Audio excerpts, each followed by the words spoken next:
이 시각 뜨거운 이슈를 만나보는 시간입니다. 이슈 인터뷰. 주택담보대출이 늘면서 은행 가계빚이 역대 최대로 쌓였습니다. 금융당국이 대출 조이기에 나섰는데요. 가계부채가 급증한 원인으로 50년 만기 주택담보대출이 주범으로 지목됐습니다. 결국 금융당국이 해당 대출 판매를 중단하면서 주담대 기간을 최장 40년으로 제한하겠다고 밝혔는데요. 이번 조치가 부동산 시장에 미치는 영향은 없을까요? 박원갑 KB국민은행 부동산 수석 전문위원과 이야기 나누어보죠. 위원님 안녕하세요. 네, 안녕하십니까. 가계부채 급증 원인이 50년 만기 주택담보대출이다 이렇게 금융당국이 지목을 했는데 이게 청년들에게 대출 상환 기간을 늘려주면서 대출액은 키울 수 있는 그런 상품이었잖아요. 그렇죠. 예, 근데 주담대가 가계대출 안에서도 7조 원이나 늘었다고 하는데 이게 50년 만기 주담대 영향이 큽니까? 예, 주요 원인이라고 보시면 되고요. 특히 지금 아까 말씀하신 그 50년 만기 주담대가요. 젊은 층이 많이 빌려가야 되는데 실제로 보니까 40, 50대가 빌려간 비중이 57% 정도가 돼요. 그러니까 20, 30대는 한 30%밖에 안 되는 상황을 감안해 보면은 이게 이제 대출 한도가 부족한 젊은 층에게 기간을 늘려주고 대출 폭을 좀 넓혀서 이제 내 집 마련의 문턱을 낮춘다는 그런 취지에 다소 좀 왜곡이 되는 현상들이 나타난 것 같습니다. 그러다 보니까 이번에 이제 급제동을 걸었다 이렇게 보시면 되고요. 네. 최근에 그 대출을 보면요. 전세자금 대출은 그게 늘지 않았는데 이 주택담보대출이 이제 3년 6개월 만에 가장 많이 늘었는데 말씀하신 것처럼 대출 중에서 어느 게 많이 늘어났는지 보니까 50년 만기 대출이 많이 늘었더라. 물론 특례보금자리론도 많이 늘긴 했죠. 그런데 네. 이제 그래서 6대 은행하고 카카오뱅크 주담대 신규 취급액을 보니까 50년이 넘는 주담대가요. 7월에 16%였는데 8월에는 한 48% 정도로 껑충 뛰었습니다. 이러다 보니까 정부가 안 되겠다 싶어서 이번에 제동을 걸었다 이렇게 보시면 될 것 같습니다. 주택담보대출이 늘었다는 이야기는 그러니까 빚내서 집을 구매한 사람이 많다는 얘기잖아요. 그렇죠? 그렇죠. 예. 근데 그동안 금리도 높았는데 사람들이 대출 받아서 빨리 집 사야지라고 생각했던 이유는 지금 집 안 사면 나중에 집값 더 오를까 봐 약간 그런 심리도 있었을까요? 일부 조바심도 있다고 봐야 되겠죠. 물론 이제 지난해 전국 아파트 값이 17%나 급락이 왔습니다. 네. 그래서 일부 가격 메리트가 부각이 된 게 맞고, 그래서 일부 이제 수요자들을 중심으로 저가 매수에 나선 것도 맞죠. 근데 이제 하반기 들어서는 다소 좀 과열 양상까지도 좀 빚어진 것 같고요. 이러다 보니까 이제 전세를 끼고 집 사는 경우가 갭 투자잖아요. 네. 갭 투자도 최근에 유입되고 있는 걸 보면은 집값이 좀 더 오르지 않겠느냐 하는 그런 불안 심리가 일부 작동했다 이렇게 보시면 되고요. 실제로 보면은 한국은행에서 주택가격 전망지수를 발표를 합니다. 1년 뒤에 집값이 어떻게 될 것인지에 대한 기대치를 반영한다고 보면 되는데요. 8월에 이게 100을 넘었습니다. 107이에요. 그게 무슨 의미인가요, 그러면? 보통 이 기준을 100을 기준으로 따지거든요. 네. 그러니까 설문조사를 하는 건 사실상 보면은 그래서 향후에 집값이 오를 거냐 내릴 거냐라고 이제 묻는 거죠. 이게 심리지수 비슷한 건데 이게 107을 기록했다는 것은 100을 넘었다는 것은 1년 뒤에 집값이 오른다고 보고 있다는 거죠. 이게 결국 대출 증가하고도 맞물려 있는 것 같고요. 지금 거시지표로 보면은 집값이 오를 이유가 별로 없죠. 그런데 최근에 이 대출 늘어나는 거 하고 또 최근에 분양가가 많이 올랐잖아요. 네. 그러다 보니까 이제 분양을 받느니 아예 집을 사자 이런 사람들도 일부 나타나고 있다고 보고요. 그리고 최근에 이제 공급 부족 불안 심리도 일부 영향을 좀 주고 있잖아요. 네. 그래서 이러다가 분양받아서 집 못 사겠다 이런 어떤 생각을 하는 사람도 일부 있습니다. 이분들이 이제 결국은 주택담보대출을 내서 집사자에 나선 결과 대출이 계속 늘어났다. 이렇게도 지금 분석을 해보고 있습니다. 네. 지금이 집값이 바닥일 수 있다. 이런 불안한 심리가 작용했다고 앞서 설명하셨는데 전문가이신 위원님이 보시기에 어때요? 지금 집값 바닥인가요? 그건 기준에 따라 다른데요. 바닥으로 따지면 이미 지났죠, 바닥. 이미 바닥 쳤습니까? 예, 부동산은 기준으로 보면요. 이제 물론 이제 아파트로 그냥 한정하겠습니다. 우리나라 네. 대부분이 집 산다는 것은 아파트를 말하는 거니까요. 네네. 실거래가는 서울은 1월부터 올랐고요. 전국은 2월부터 올랐습니다.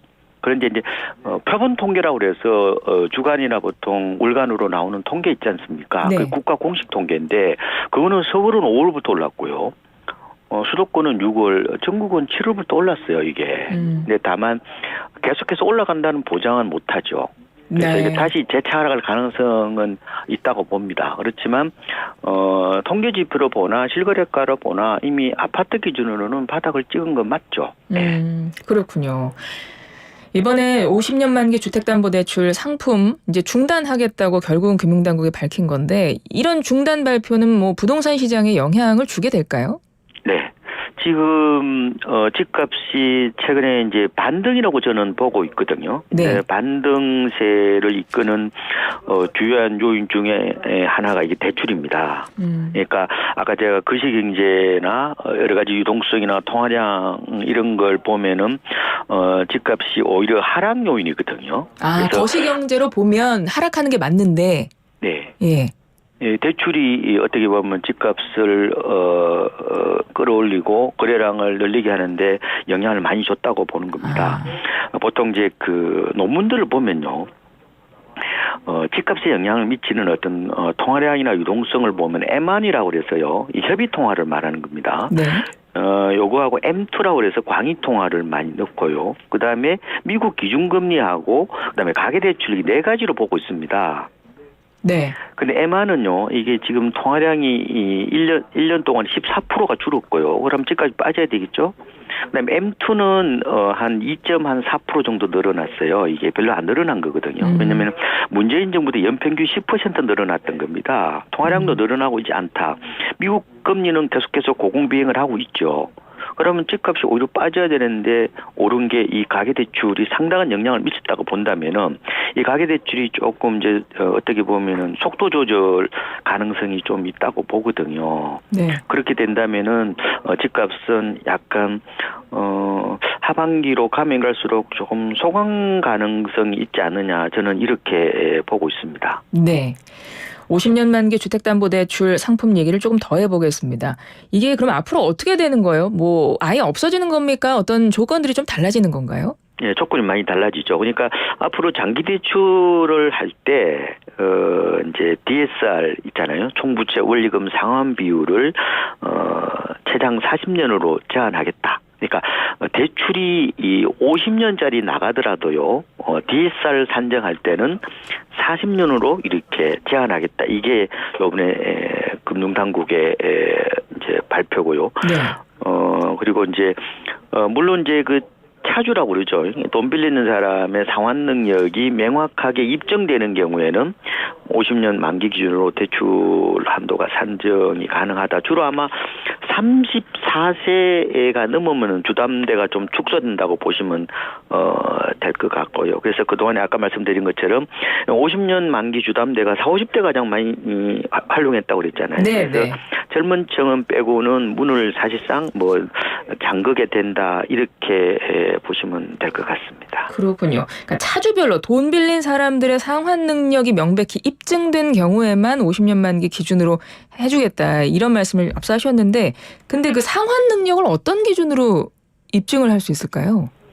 지금 은행에서 개별적으로 입증해서 뭐 금융당국의 인정을 받으라 이렇게 지금 얘기를 하고 있는 것 같아요. 그래서 아마 은행 입장에서는 세부 규정을 좀 디테일하게 좀 마련했지 않았을까 이렇게 보고 있는데요. 네네. 어쨌든 전반적으로 보면은 조금은 한도가 이제 줄어든다 이렇게 보시면 되고 가령 연소득이 6,500만 원 있는 사람이요. 이 연 4.5% 금리로 50년짜리 주담대를 받으면은 그동안에 최대 한도가 한 5억 1,600만 원 정도를 받았습니다. 예. 근데 아까 제가 DSR 산정을 40년 만기로 적용을 한다고 그랬잖아요. 그러면은 대출 한도가 아마 4억 한 8,100만 원 정도. 약간 일부 좀 줄어든다 이렇게 보시면 될 것 같고요. 만약에 또 이게 대출이 안 되면은 나름대로 뭐 갭 투자를 또 하는 분들도 있을 수 있을 거고 주택을 약간 줄여서도 또 살 수 있을 거고요. 그래서 전반적으로 보면은 좀 고가 주택 수요가 조금 줄어드는 어떤 그런 측면도 있지 않을까 이렇게 보고 있습니다. 네. 근데 50년 만기 이 주택담보대출 상품이 이게 나온 지 얼마 안 됐잖아요. 네. 그래서 은행들 입장에서는 약간 좀 혼란스러울 것 같아요. 어떻게 보십니까?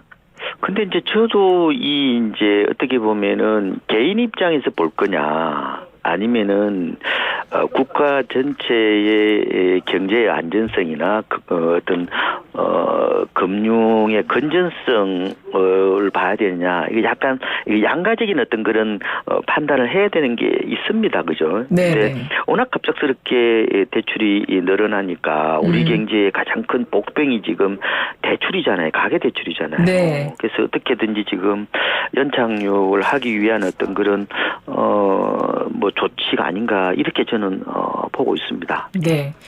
가계대출이 급증했습니다. 지금 위원님 말씀대로. 그러니까 주담대 상품 증가가 그 원인으로 이제 지목이 된 거고. 그래서 금융당국에서 대출 축소 방안들 지금 나오고 있는데 좀 여쭤볼게요. 스트레스 DSR 규제 막 이런 것도 나온다는데 이건 무슨 얘기입니까? 그 DSR을 이제 계산을 할 때 이 스트레스 금리를 이제 가산하는 제도인데요. 주로 이제 앞으로 금리가 더 오른다. 이렇게 뭐 예상이 된다 그러면은 사실상 추가 금리를 부과하는 뭐 그런 의미라고 보시면 될 것 같아요. 그래서 지금 얘기하기로는 스트레스 DSR을 적용을 하면은 최소한 1% 포인트 정도는 금리를 좀 올리지 않겠느냐. 왜냐하면 이게 스트레스라는 건 어떻게 보면 위험성 같은 거잖아요. 그죠? 네. 그러니까 대출의 리스크가 더 커지니까 결국은 금리가 더 올라간다. 이렇게 보시면 될 것 같습니다. 스트레스 DSR 규제는 더 금리를 더 추가 금리를 부과할 수 있다. 이 의미라는 말씀이시고 특례보금자리론도 요건을 강화한다고 했거든요. 네. 이거는 어떤 얘기인가요? 이 특례보금자리 이론 역시 아까 말씀드린 것처럼 50년 주담대하고 비슷한 겁니다. 이 갑자기 크게 늘어났거든요. 이게.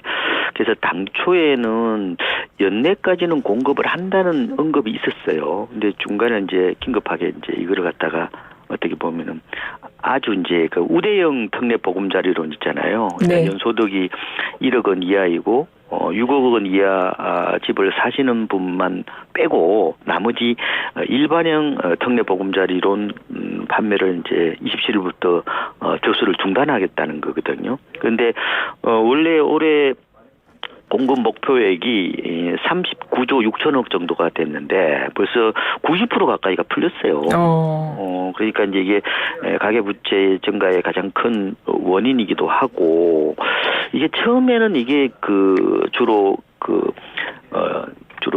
높은 금리를 있잖아요. 그동안 대출냈던 걸 이걸 받아서 최저 3%까지 낮으니까 이걸 상환하는 용도로 많이 썼단 말이에요. 근데 최근에 보니까 7개월 동안에 이 특례보금자리론을 활용해서 집산 그 비중이 61%나 돼요. 이게 다 집 사는 데 썼다는 거예요. 예. 그러니까 이러다 보니까 정부에서 어떻게 보면은 조금은 뭔가 판매를 계속할 수 없다 이렇게 판단을 내린 게 아닌가 이렇게 보고 있습니다. 네, 그러니까 결국은 집이 너무 비싸니까 사람들이 대출을 많이 받게 되는 이런 현상이 아닌가 이런 생각이 들어요. 일단 집값이 문제 아닌가 이런 생각이 드는데요. 기대되는 효과, 그러니까 이번에 가계대출을 갑자기 규제하면서 뭐 기대되는 효과는 이제 대출 좀 줄이는 방안이 있겠지만 예상되는 부작용도 있지 않을까요? 짧게 짚어주신다면?